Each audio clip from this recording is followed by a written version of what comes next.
Saudações, este é o Jornal Massoco, na sua 10ª edição. Hoje estamos aqui com Vanessa Macamo, ela que é escritora assídua do jornal, e para esta edição ela escolheu um tema muito interessante, que é a inteligência artificial. Daí que decidimos convidá-la para nos dar os detalhes de por que desta vez ter selecionado este tema, quais são os motivos por detrás disso. Vanessa, bem-vinda ao programa e está em casa. Obrigada, Ricardo, obrigada por esta oportunidade. É sempre um prazer trabalhar e escrever para o jornal da nossa comunidade aqui nos Estados Unidos. Certo. Ficamos a saber que a Vanessa participou num programa de bolsas de verão enquanto estudante, né, de doutoramento na Universidade ali de Tucson, em Arizona. Neste programa desta bolsa pequena, como inovadora que a Vanessa escolheu introduzir ou fazer uma pesquisa em relação a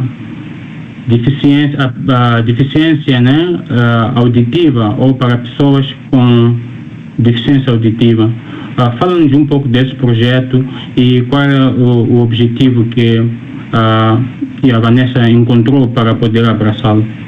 Eu estou a fazer o meu doutoramento em educação especial e no âmbito do doutoramento surgem algumas oportunidades, e uma das oportunidades foi concorrer para este fundo, não é? Grant, como aqui chamamos, este fundo, que era para criar um projeto relacionado com o uso da inteligência artificial e o impacto em diferentes áreas. E como eu estou a fazer educação especial, eu decidi que iria fazer o meu projeto relacionado com o impacto da inteligência artificial na educação e também na educação inclusiva. Neste caso é tentar perceber como é que eu poderia usar a inteligência artificial para beneficiar as pessoas surdas. Não é? Este é que era o meu objetivo primário. No seu artigo, tendo lido assim um pouco rapidamente, percebi que foi buscar dados universais de pessoas com deficiência a nível global, e para Moçambique, segundo o censo de 2017, também tem pessoas ali com deficiência, e penso que foi uma pesquisa exaustiva. Fala-nos um pouco de como é que conduziu essa pesquisa e quais são as dificuldades que teve. Bom, de forma geral, como eu disse, para falar da pesquisa, talvez eu teria que falar de um dos processos que me levou até isso. Eu tenho um programa de podcast, e no meu programa, uma das dificuldades que eu senti, o meu programa é inclusivo. Normalmente eu tenho a interpretação de língua de sinais com, vamos dizer assim, com humanos, não é? Eu tenho intérpretes para línguas de sinais a partir de Moçambique, normalmente nos programas do YouTube.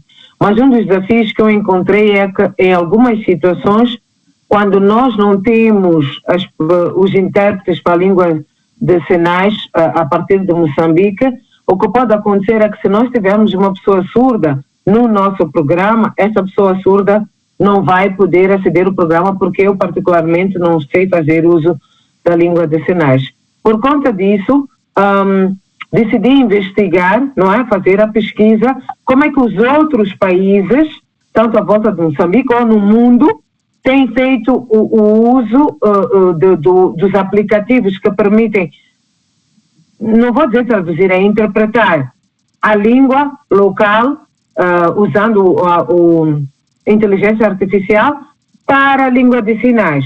E no caso, porque eu estou nos Estados Unidos, procurei ver nos Estados Unidos como é que eles usam os aplicativos aqui deste lado para traduzir o inglês para a língua de sinais. E também, na minha pesquisa, encontrei o Brasil. Interessou-me pesquisar o Brasil, porque o Brasil, como bem sabes, são falantes de língua portuguesa, então quis perceber como é que no Brasil também eles fazem esta interpretação, não é? Do português para a língua de sinais.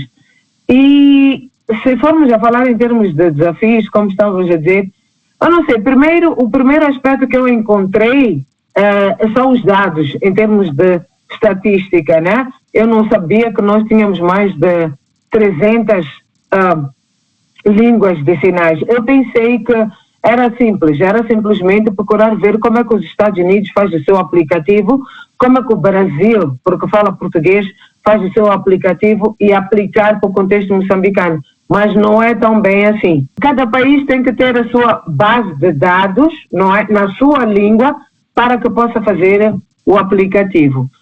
Estavas a falar dos dados estatísticos. Uma coisa que eu descobri é que a Organização Mundial da Saúde estima que nós temos por aí cerca de 1,5 bilhão de pessoas em todo o mundo com alguma deficiência, não é? Algum grau de perda auditiva, que é um número bastante elevado e que é um número que eu não estava à espera, não é? E eles estimam que 1 em cada 4 pessoas terão problemas auditivos até 2050. Isto são dados da Organização Mundial da Saúde, não é? E neste universo, 5,2% têm dificuldade de ouvir mesmo usando aparelho. Ainda nessa linha de pensamento, disse há pouco que por existirem várias línguas de sinais, não é? A nível mundial, mais de 300, acho que mencionou isso.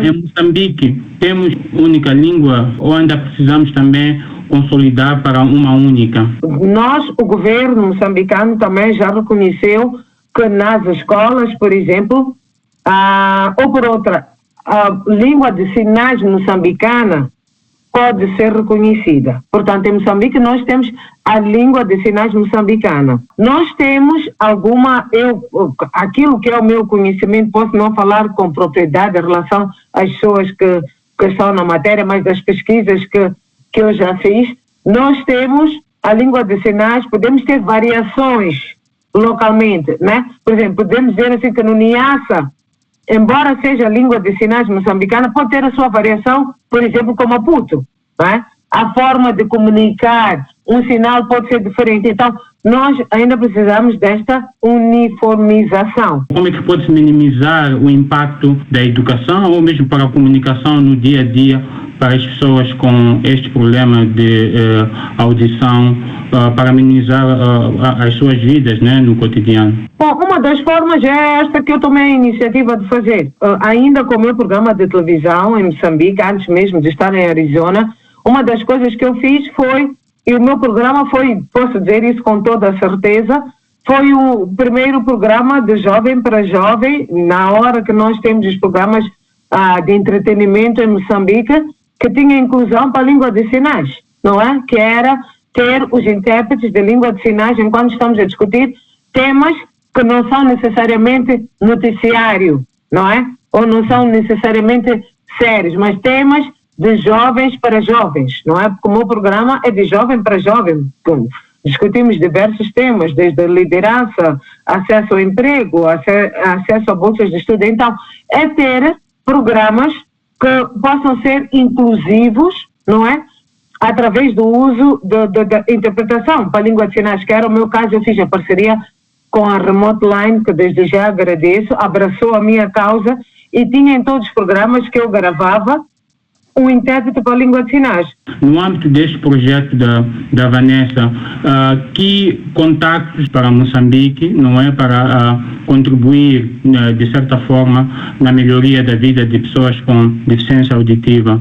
De que forma é que o governo está a abraçar, ou qual é o seu projeto em termos de incluir nesse processo o governo para que se tenha estas plataformas de inteligência artificial a funcionar em prol de pessoas com deficiência? Primeiro devo dizer que eu estou mesmo numa fase muito piloto. Como eu expliquei, eu pude perceber estes resultados que eu tive. Primeiro que, pronto, definitivamente, porque temos mais de 300 línguas, nós temos que ter a nossa base de dados com a nossa língua de sinais moçambicana. Esse é o primeiro aspecto. Para ter a nossa base de dados com a língua moçambicana, temos que envolver todos os atores. Então, eu acho que o primeiro passo para o desenvolvimento do governo é ele fazer parte dessas conversas, não é? Que nós vamos ter para tentar perceber como é que nós podemos ter uma base de dados que nos permita, no final, ter um currículo que seja inclusivo e que acomode a todos, do Rovuma ao Maputo. Eu acho que este seria o primeiro passo. Segundo passo, talvez também, em termos de discussões com o governo, seria ouvir do governo como pensa, por exemplo, garantir ou implementar este processo de inclusão, mais do que apenas dizer, olha, sim, nós podemos ter a língua de sinais como formação. O que mais o governo pode fazer?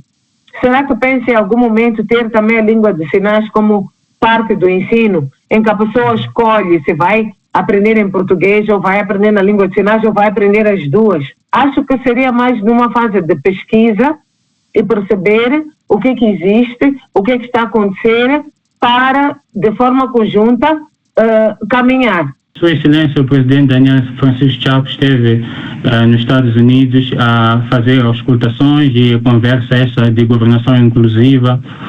Não seria esse uma oportunidade para apresentar esta questão? Não acha que é uma questão pertinente? Talvez teriam tomado nota, uma vez que estaria com ele direto e a sua equipe. Eu não participei no encontro, mas respondendo a sua pergunta, talvez aqui dizer que, pelo menos nesse aspecto, apesar de eu não ter tido a oportunidade de participar diretamente, nesse aspecto, a equipa do gabinete que está a preparar os encontros de educação inclusiva está a fazer um bom trabalho em Moçambique no que se refere ao processo de inclusão.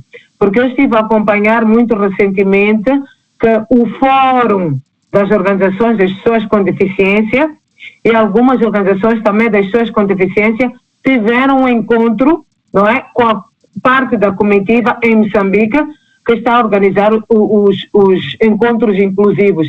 E isso para mim foi um bom sinal, porque vão poder ouvir a voz das pessoas com deficiência na primeira pessoa. Vanessa, fala-se muito de inteligência artificial e parece-me que ela é muito ampla. E neste caso em particular, a Vanessa, no seu projeto, quer usar esta inteligência artificial para beneficiar pessoas com deficiência auditiva. Em poucas palavras, assim simples, o que seria o que é a inteligência artificial que tanto se fala? Bom, eu acho que de forma mais simples nós somos humanos, não é? O que nós estamos a dizer é que existe uma outra ferramenta que não é humana, embora feita por humanos, não é? Isso também tem que estar claro.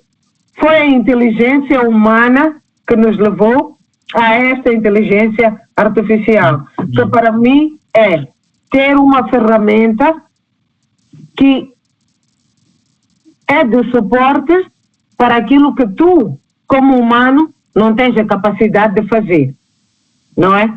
Então, quando estava a dar, o Ricardo dava o exemplo da questão de colocar lá e fazer o CV. Sim, nós já temos uma ferramenta, por exemplo, o ChatGPT, que se tu disseres, explicares, eu quero meu CV assim, assim, assim, ele vai lá codificar e vai te trazer como tu queres. Sim, o ponto aqui é menor tempo e menor esforço. Enquanto eventualmente tu poderias levar 3 horas, 2 horas para fazer o teu CV, a inteligência artificial, que não é humana, vai te fazer em menos tempo. Em menos de 5 minutos já vais ter aquele resultado.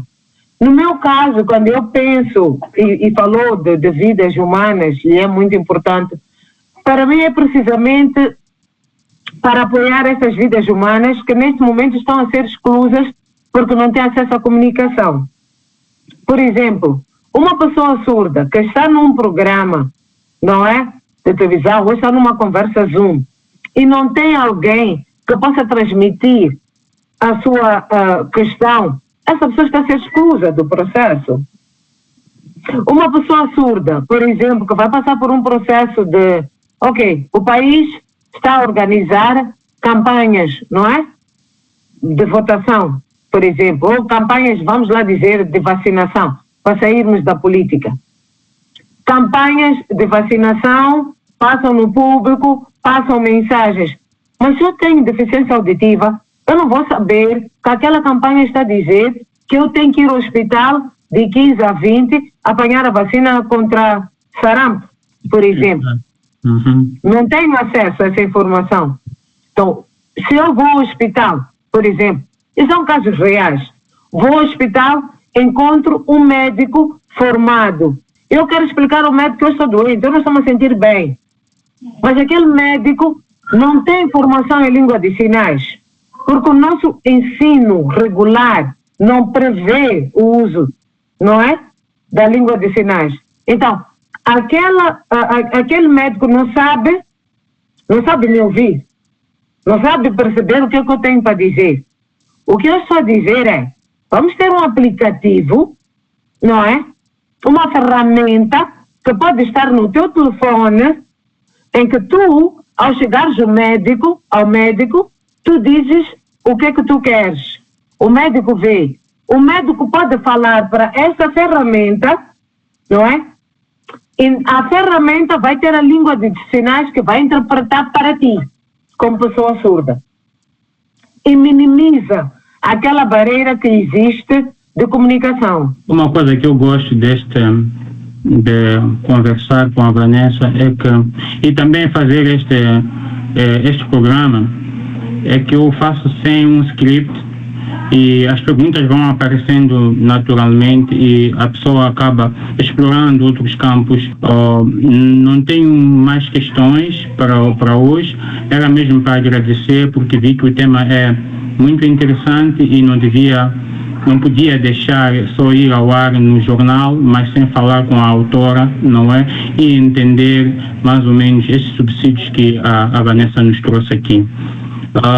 Considerações finais, gostava de deixar. Quero mesmo agradecer uma vez mais a oportunidade, talvez para reforçar o que já escrevi no jornal, para quem ainda não tenha percebido, o objetivo principal mesmo é ver como é que nós podemos usar o aplicativo, não é, da AI, da inteligência artificial, transformar o português, não é, a comunicação, não é, em português para a língua de sinais. Portanto, ter um aplicativo que em qualquer lugar que a pessoa esteja, pessoa surda, no caso, né, possa se comunicar sem necessariamente ficar dependente. Eu não queria alastrar mais, mas eu dei um exemplo, por exemplo, do médico.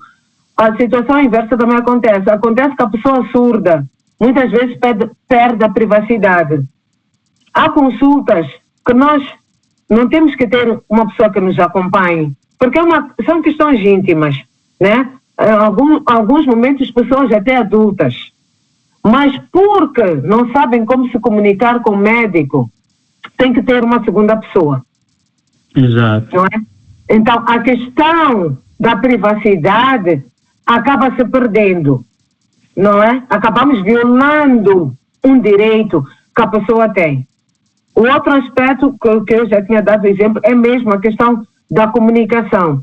O direito à comunicação é um direito humano. Portanto, eu não devo excluir alguém da comunicação porque essa pessoa é surda. Não, é o contrário. Eu tenho que criar condições para que aquela pessoa seja inclusa na comunicação, que é a minha motivação, não é, com este projeto. Espero. Ok, se mais pessoas quiserem juntar-se ao teu projeto, eu sei que disse que está em fase embrionária agora, mas numa fase mais avante, se pessoas que estão interessadas, eu disse que prefere até trabalhar com técnicos, não é, que possam materializar este aplicativo, etc., que sejam moçambicanos, e como é que as pessoas podem entrar em contato consigo para contribuir, se há essa abertura? Sim, eu penso que eu posso deixar aqui o contacto disso, que é o nosso e-mail, nacola.serviços@gmail.com. Obrigado, Vanessa, pela oportunidade e a sua disponibilidade sempre, e até a próxima. Obrigada eu pela oportunidade. É sempre um prazer estar aqui a falar para o Jornal Machuco.